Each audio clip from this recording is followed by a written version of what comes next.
하나님은 우리의 삶 전체를 꿰뚫어 보십니다. 그래서 하나님 앞에 그 어떤 것도 우리는 숨길 수가 없습니다. 그분은 결과뿐만 아니라 마음속에 저희나 어떤 동기까지도 판단하시는 분이십니다. 그런 하나님께서 우리를 주목하시는 것이 있는데 바로 우리가 하나님을 어떻게 믿느냐, 바로 믿음입니다. 하나님은 사람을 외모로 평가하지 않으십니다. 직분, 연륜, 학력, 재력 그런 걸 보시지 않으십니다. 하나님 보시는 것은 바로 믿음입니다. 믿음이 강하면 아무리 이 땅 가운데 연약한 자라 할지라도 그 믿음을 들어 사용하십니다. 그래서 강한 자를 부끄럽게 하시는 것이 바로 하나님의 능력입니다. 그래서 얼마나 참 믿음을 가졌는가, 그것을 보시고 그 믿음을 사용하시고 또 축복하시고 은혜를 베풀어 주십니다. 그래서 하나님을 믿는 여러분 모두가 될 수 있기를 축복합니다. 그렇다면 믿음은 무엇일까요? 좋은 믿음은 무엇일까요? 수요 예배 때 레위기를 살펴보고 있는데 제가 이렇게 레위기를 다시 천천히 살펴보니까 거룩이란 무엇인가? 거룩이란 무엇인가? 이 거룩의 결국은 하나님의 마음을 아는 것이 바로 거룩입니다. 하나님의 기준대로 그의 뜻대로 살아가는 것이 바로 거룩입니다. 내가 기준을 세우고 내 기준대로 살아놓고 그것이 거룩이라고 할 수 없는 거예요. 그건 가짜 거룩입니다. 하나님의 마음이 있는 곳에 내 마음이 있고 하나님의 발걸음이 있는 곳에 내 발걸음이 있는 것, 그것이 바로 진짜 거룩입니다. 믿음도 마찬가지입니다. 내 기준으로 세워놓은 믿음은 진짜 믿음이 아닙니다. 예수님이 세운 기준대로 믿는 것이 진짜 믿음입니다. 사업이 망하고 인생이 어려움이 있을지라도 하나님 뜻에 맞는 믿음의 사람이 되어야 합니다. 창세기 39장 2절 여호와께서 요셉과 함께 하심으로 그가 형통한 자가 되어 그의 주인 애굽 사람의 집에 있으니, 이거 어떤 상황인가가 중요하지 않아요. 지금 요셉의 상황은 망한 상황이죠. 노예로 팔려가서 나중에는 오해를 받고 감옥까지 잡혀 들어가게 됩니다. 상황은 망한 상황이에요. 하지만 하나님 뭐라고 하시는가? 하나님 함께 하심으로 그가 형통하다. 그의 믿음을 보시는 거예요. 그의 믿음이 상황에 따라 흔들리는 것이 아니라 하나님과 동행하는 믿음, 이것이야말로 진짜 믿음입니다. 오늘 참으로 훌륭한 믿음이 나오는데요, 바로 예수님을 놀라게 한 좋은 믿음의 사람들이 나옵니다. 이 믿음은 어떤 믿음인가? 바로 중풍병으로 고생을 하는 그 한 사람을 이렇게 4명이 들어다가 예수님께로 데려와서 고침을 받습니다. 여기서 우리는 믿음이 무엇인가를 정확하게 알 수 있습니다. 오늘 말씀의 거울에 나 자신을 비춰보길 원하는데요, 첫 번째로 모든 문제를 예수께 가지고 가는 믿음입니다. 고통받는 중풍병자를 데리고 다른 곳이 아니라 바로 주님께 나아갔습니다. 이것이 바로 믿음이에요. 가장 큰 고민과 아픔과 문제를 주님께 내어놓는 것입니다. 그래서 진짜 믿음은 참 상황이 좋을 때 믿는 것도 진짜 믿음이지만 사실은 가장 안 좋을 때, 가장 힘들 때 예수님 믿어야 돼요. 왜냐하면 하나님은 가장 최악일 때에 우리의 문제를 해결해 주시기 원하시는 분이십니다. 그때 주님께 안 나가면요, 해결을 받을 수가 없어요. 그걸 우리가 등에 지고 어떻게든 하려고 하니까 문제가 생기는 것입니다. 믿음은 2가지 요소가 필요합니다. 첫 번째 믿는 것, 두 번째 맡기는 것. 이 2가지 요소가 필요해요. 그래서 믿는다라는 것은 바로 맡기는 것입니다. 알렉산더 대왕은 그가 어느 전쟁터에 나가든지 이렇게 늘 의사를 데리고 다녔는데 항상 그 의사는 알렉산더를 따라다녔습니다. 그런데 그 의사를 시기하는 사람이 어떻게 하면 그를 쫓아낼 수 있을까 해서 어느 아침에 이렇게 알렉산더 대왕에게 편지를 남겼습니다. 당신이 마시는 컵에 그 의사가 독약을 넣었습니다. 그렇게 편지를 보냈어요. 그러면 이 알렉산더가 그 의사를 바로 죽일 것이라 생각을 했습니다. 그러나 그날 아침 식사 시간에 이 알렉산더 대왕은 전체 사람들이 모인 앞에서 그 편지를 읽어준 다음에 물컵을 들고 내용물을 단숨에 마셨습니다. 신뢰하는 거죠, 신뢰. 과연 우리는 주님께 나의 인생을 맡길 수 있을까? 주님이 주시는 그 컵에 그 물을 마실 수 있을까? 우리 주님은 내 모든 짐을 다 지어주시려고 이 땅에 오셨습니다. 교회는 무거운 짐, 모든 남이 져주지 아니하는 짐을 가지고 여기에 와서 다 주님께 내어 드려야 돼요. 주님 그걸 원하세요. 주님 그걸 원하십니다. 그래서 복음은 참으로 값지고 예수님은 너무나도 좋으신 분이고 교회는 그러한 아름다운 교회가 될 수 있는 것입니다. 베드로전서 5장 7절 너희 염려를 다 주께 맡기라 이는 그가 너희를 돌보심이라. 두 번째, 절대 포기하지 않는 믿음. 이것이 바로 진짜 믿음입니다. 친구들이 이 중풍병자를 메고 왔습니다. 예수님을 만나려고 했지만 만날 수가 없었어요. 너무나도 많은 사람들이 있었습니다. 어떻게 했습니까? 반드시 만나야 돼요. 반드시 만나야 되는 것입니다. 방법이 없어요. 어떻게 합니까? 지붕에 올라가서 지붕을 뚫고 이 중풍병자를 달아내린 것입니다.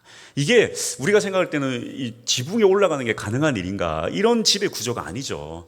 당시에 이 유대인들의 집은 동굴 같은 걸 뚫어가지고 어떤 깊은 구덩이 같은데 집을 지었습니다. 그 위에는 지프로.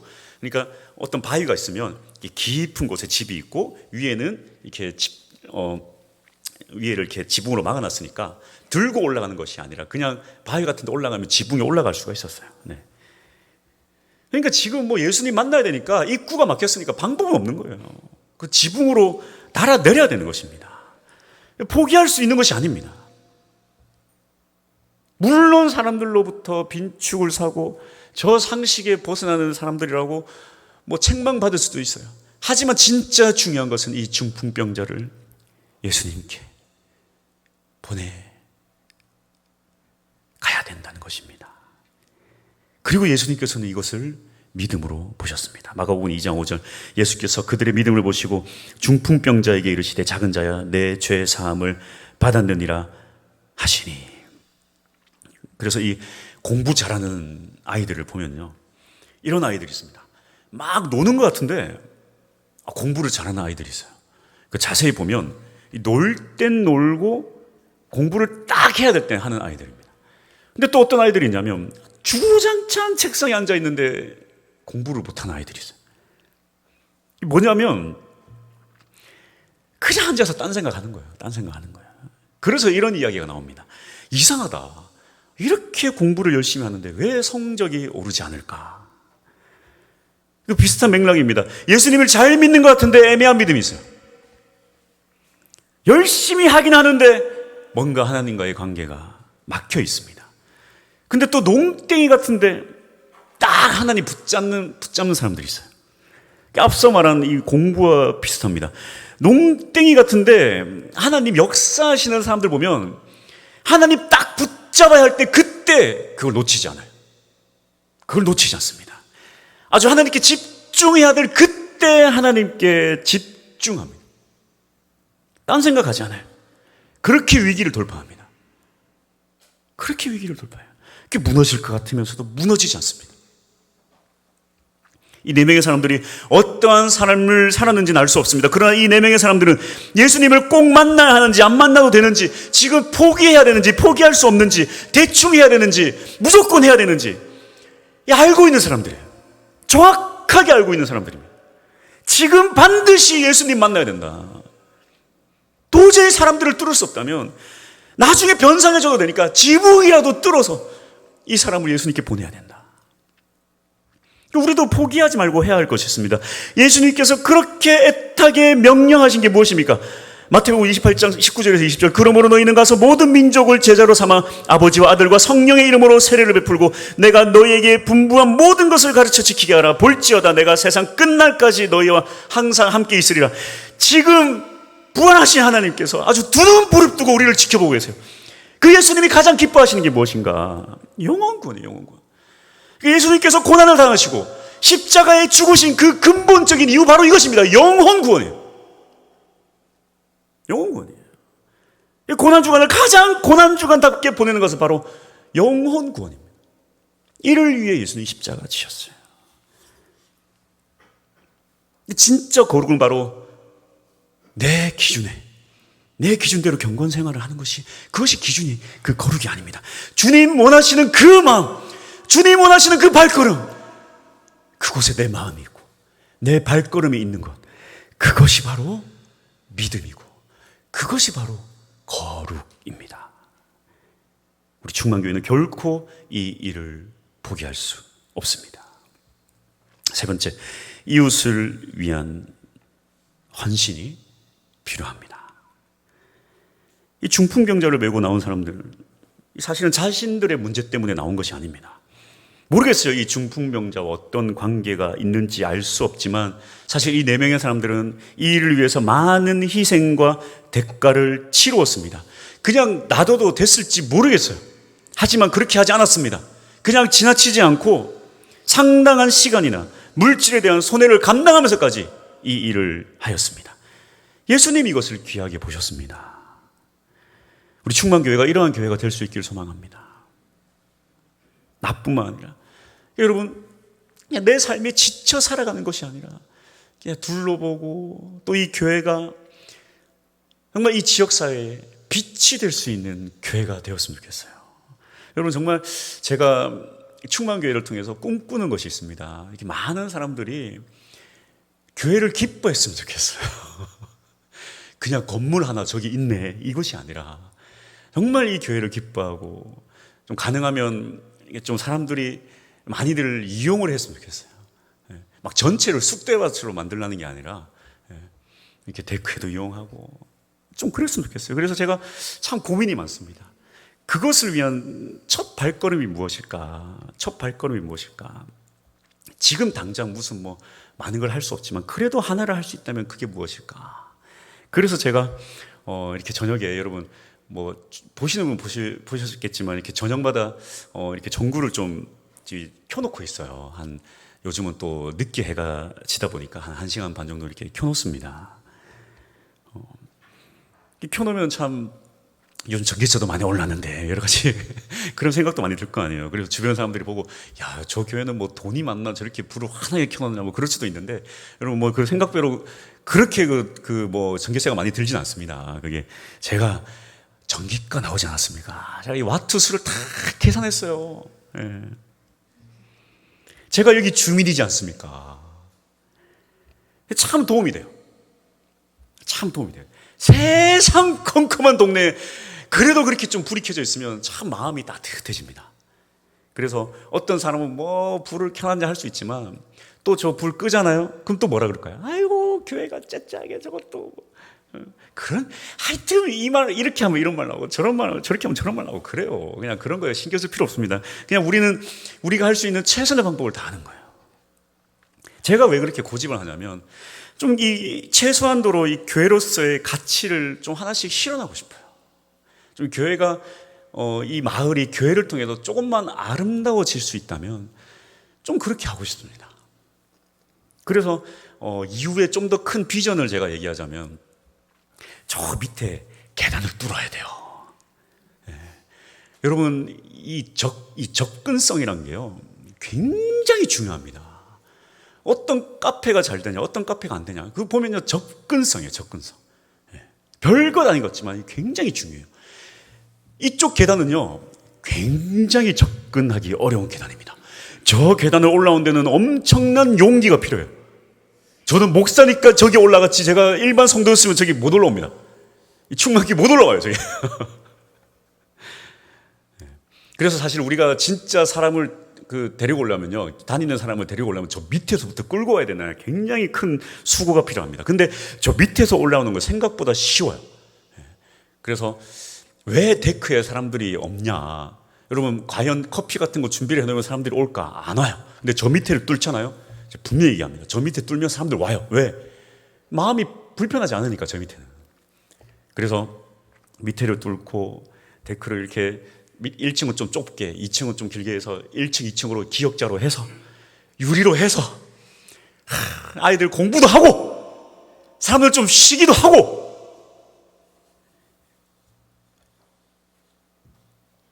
저에게 꿈이 있습니다. 제 꿈이 아니라 여러분들의 꿈이 돼야 돼요. 이거 뭐 제가 이거 꿈꿔서 뭐 하겠습니까? 그래서 그게 별거 아닌 것 같지만 사람들이 이 교회를 볼 때, 야, 저 교회 없으면 어떡하나, 저 교회 없으면 어떡하나. 그런 교회가 돼야 돼요. 야, 저 교회 저 건물, 저 흉측한 건물 빨리 없어졌으면 좋겠다. 그게 아니라 저 교회 없으면 어떡하나. 제가 여기를 다녀봐도요, 저도 이렇게 다녀보잖아요. 참 교회 들어가기 어려워요. 시커매가지고. 네. 우리 교회는 안 그랬으면 좋겠어요. 이것이 바로 이 사회에 그나마 불편하지 않게 공헌할 수 있는 그러한 방법 중에 하나입니다. 그래서 이 교회라는, 이 충만교회라는 이 장소가 정말 불신자들도 편하게 이용할 수 있는 그러한 곳이 될 수 있기를, 그래서 정말 이 교회가 여기 있음으로 해서 많은 사람들이, 야, 충만교회 저기 있어야 돼, 충만교회 저기 있어야 돼, 그렇게 이 지역에 빛이 될 수 있기를 소망합니다. 할렐루야. 결론입니다. 예수님께서 이 중풍병자의 병을 고쳐주신 것은 그 환자의 믿음 때문이 아닙니다. 이 환자를 데리고 온 이 4명의 사람들 때문입니다. 이 4명의 사람이 많은 사람들의 욕과, 저 무슨 짓이냐, 저거 지금 예수님 말씀 듣고 있는데 저 뭐냐, 재산상의 손해 뭐 이런 게 있을지라도 그들이 무슨 일이 있어도 주님 앞에 이 중풍병자를 데리고 온 그 믿음, 그 믿음을 보시고 고쳐주신 것입니다. 다윗이요, 남들이 아무리 가치 없이 여길지라도 자기가 지키는 그 어린 양 한 마리를 위해 다윗은 목숨을 내걸었습니다. 그 모습에 반해서 하나님께서 그 나라를 맡긴 것입니다. 우리가 전도한다고 사람들이 교회에 막 몰려오는 것이 아니에요. 하나님 그 전도의 마음을 보시는 것입니다.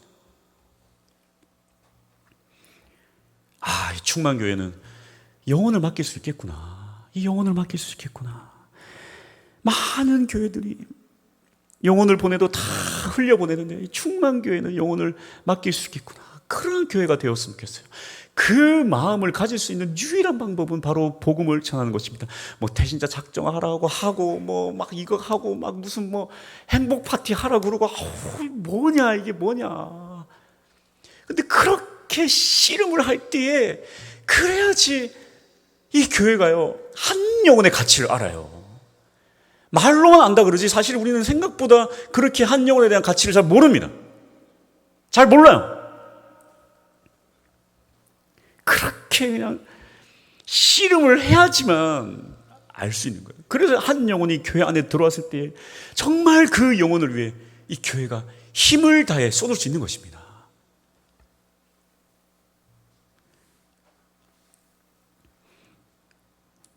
요즘 이단에 대한 다큐멘터리가 있어가지고 제가 또 굉장히 중요하게 여기고 그걸 봤습니다. 여러분은 안 보셨으면 좋겠어요. 정신적으로 굉장히 어렵습니다. 예, 정신적으로 막 충격이 커요. 저도 교회 못 나올 뻔했습니다. 그리고 교회 못 다니겠다 제가. 그 다큐멘터리에 아가동산이라는 이단이 나옵니다. 이게 뭐냐면 김기순이라는 여자 교주가 천국은 어린아이의 것이다. 그러니까 천국은 어린아이의 것이다. 그래서 모두가 다 아기가 되어야 된다. 그래서 나를 아가야라고 불러라. 그래서 우리 친애하는 아가야님께서 이게 아가동산입니다. 그래서 그 사람들이 모여 사는 동산이 아가동산이에요. 아가야들만 산다 그래서 사람들을 엄청 세뇌했습니다. 이 아가동산에 살기 위해선 물질욕이 없어야 되고, 그 다음에 가족관계 다 끊어야 되고, 그 다음에 사랑관계 다 끊어야 된다. 그리고 아가야만 바라봐야 된다. 그렇게 막 세뇌를 해요. 그래서 가족들이 다 들어가도 다 떨어져 살아야 돼요. 남편이 아내를 볼 수 없고, 아내가 남편을 볼 수 없고, 아이가 엄마를 볼 수 없고, 그렇게 다 떨어져 살아야 돼요. 오직 아가야만 바라봐야 돼요. 우리 아가야님. 그래서 어떠한 사람이 좀 아가야보다 다른 사람을 또 좋아하고 연애를 한다. 그러면 가가지고 막 두드러 패고 죽을 때까지 때리고 막 그러는 거예요. 한 7살짜리 아이가 세상에 그 어린 나이에 엄마를 못 보게 하니까 얼마나 그 마음에 엄마가 보고 싶겠어요. 그 아이가. 그래서 막 엄마 좀 보여달라 그래도 안 된다. 이 김기순 교주만 봐야 된다. 교주만 봐야 된다. 그러니까 그 7살짜리 남자아이가 좀 그 교주가 좀 미웠나 봐요. 좀 싫은 티를 낸 것 같아요. 그래서 교주가 이렇게 안으라 그러면 뭐 이렇게 좀 약간 뿌리치고 그랬나 봐요. 그러니까 이 교주한테 미운 털이 바뀐 겁니다. 그 7살짜리 남자아이가. 근데 이 아이가 막 얼마나 엄마가 보고 싶었는지 생떼를 써도 안 되니까 나중에는 좀 똥을 싸가지고 벽에 좀 발랐나 봐요. 이게 좀 튀는 행동을 해서라도 엄마를 만나고 싶었던지. 그러니까 이 교주가 그냥 귀신 들렸다 그래가지고 이 아이를 돼지 우리에 그 똥통 돼지 우리에 가둬놓고 줄로 묶어놨습니다. 그렇게 7일 동안을 물 한 방울 먹이지 않고 사람들한테 명령을 해서 지나가면서 다 모여가지고 몽둥이 들고 아이를 몇 대씩 때리고 한 사람 때리고 또 때리고 또 때리고 매일매일 그렇게 때렸어요. 그리고 그 돼지 똥을 집어다가 입에다가 집어넣었습니다. 그렇게 7일 동안을 했어요. 근데 또 엄마는 그 아이를 볼 수 없어. 아침 저녁으로 또 교주한테 돈을 바치려고 장사하러 나가야 되니까. 그렇게 7일 동안 아무것도 먹지 못하고 또 들어맞다가 애가 죽었습니다. 그런데도 교주가 참을 해서 참았어요. 나중에 이제 거기를 탈주한 사람들이 고소를 해서 교주가 잡혔는데요. 근데 뭐 증언이 엇갈리고 막 그러니까 이게 잘 안 돼요. 재판이 잘 안 됩니다. 그래서 막 이 아이가 죽었다는 증언을 몇 개 다 모았는데 이제는 진짜 중요한 이 엄마만 딱 증언을 해주면 이 교주를 이제 이 아주 뭐 형량을 많이 해서 집어넣을 수 있는데 세상에 이 엄마가 또 협박을 받은 거예요. 또 막 그래 교주가 막 협박을 한 거예요. 그래서 세상에 그 협박이 무서워가지고 엄마가 재판장에 가서 우리 아이는 그냥 심근경색으로 죽었습니다. 그렇게 증언을 한 거예요. 그래서 이 교주 4년만 살고 나왔습니다. 30년 전 얘기예요.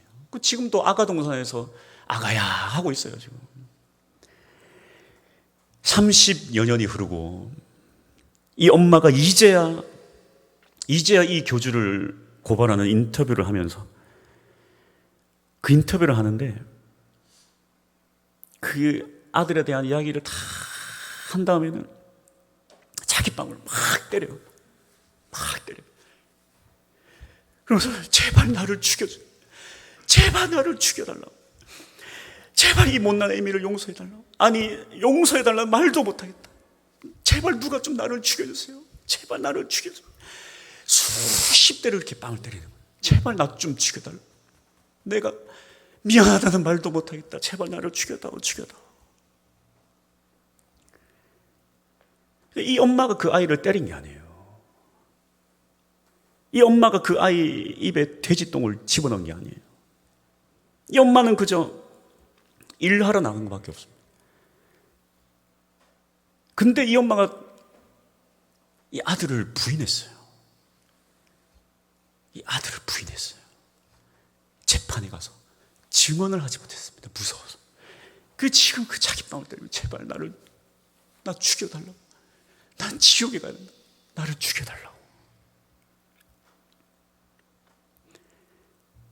세상이 타락했습니다. 이단들이 득실돼요.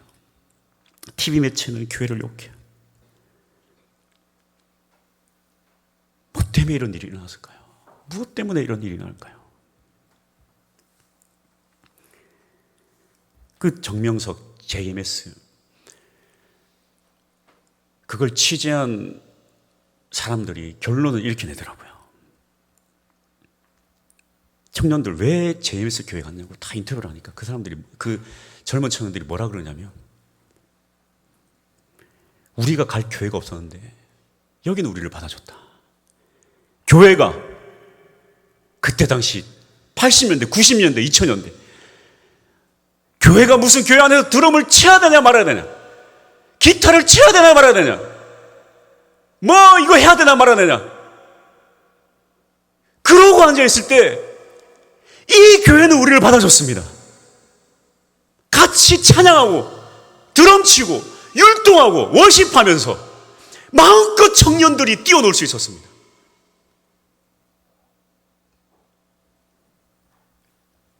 교회가 진리가 아닌 걸로 자기들끼리 멱살 잡고 싸울 때 갈 곳 없는 청년들이 그곳으로 다 몰려간 거예요.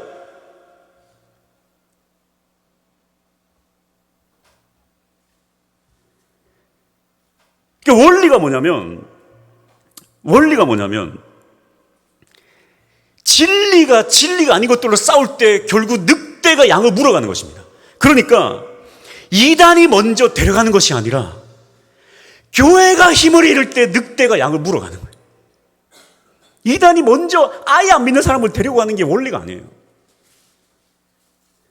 우리의 진짜 적은 타락한 세상이 아닙니다. 이단들이 아니에요.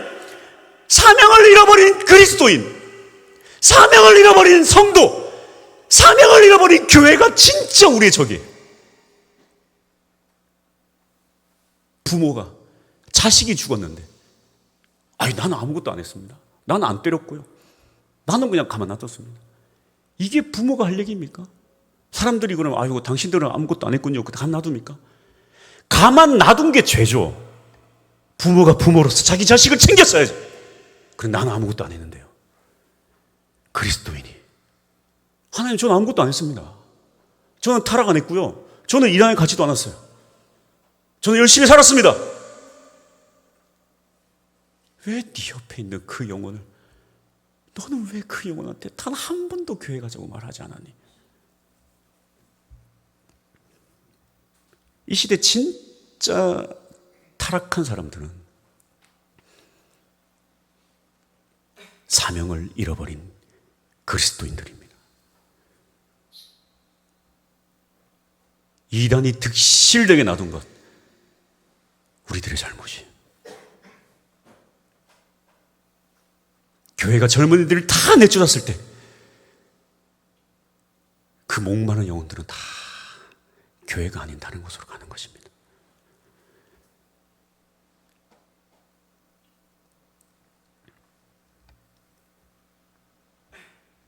오늘 이 찬양, 이것은 타락한 세상을 향한 노래가 아니라 사명감을 잃은 나에게 부르는 노래예요. 주님, 나를 고쳐주시옵소서. 나를 고쳐주시옵소서. 이 중풍병자 친구들이 이 중풍병자를 그냥 지나치지 않았습니다. 야, 너를 예수께 데리고 가야 되겠다. 너 네 발로 못 가니까 우리가 데려가 줄게. 우리가 데려가 줄게. 이것이 바로 우리가 해야 할 일입니다. 오늘 이 찬양을 내가 결단하면서 부릅시다. 주님, 나는 혹시 사명감을 잃어버린 채 살아가고 있지는 않습니까? 이 세상이 이렇게 된 것은 내 탓이 아니다. 책임 회피하며 아무렇지 않게 살아가고 있지 않습니까? 그 아이를 죽인 엄마가 30년이 지나서야 자기의 뺨을 후려치면서